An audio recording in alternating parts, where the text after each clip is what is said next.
અમદાવાદના નરોડા વિસ્તારમાં આવેલી બળિયા બાપાની ચાલીમાં ભાજપ સરકાર દ્વારા અંદાજે 150 રહેણાંક ઘરો પર બુલડોઝર ચલાવી દેતા ચકચાર મચી છે।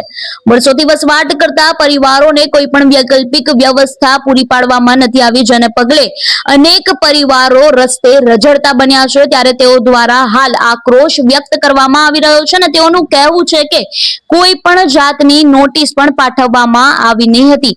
ત્યારે તેને પગલે હવે આમ આદમી પાર્ટીના પ્રદેશ અધ્યક્ષ ગૌરી દેસાઈએ સરકારની સામે આકરા પ્રહારો કર્યા છે અને તેઓ દ્વારા કહેવામાં આવ્યું છે કે ગરીબ અને મધ્યમ વર્ગ સામે ચાલી રહેલી આ કાર્યવાહી અયોગ્ય અને અસન્માનવીય છે।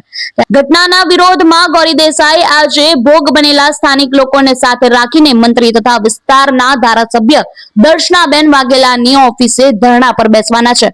આમ આદમી પાર્ટીએ માંગ કરી છે કે તાત્કાલિક બુલડોઝરની કાર્યવાહી છે તે રોકી દેવામાં આવે અને પીડિત પરિવારોને વૈકલ્પિક વ્યવસ્થા પૂરી પાડવામાં આવે અને તેઓ દ્વારા જે અન્યાય કરવામાં આવ્યો છે તેને રોકવામાં આવે। ત્યારે આપનું આ અંગે શું કહેવું છે અમને કમેન્ટ બોક્સમાં આપના મંતવ્યો જરૂરથી જણાવજો।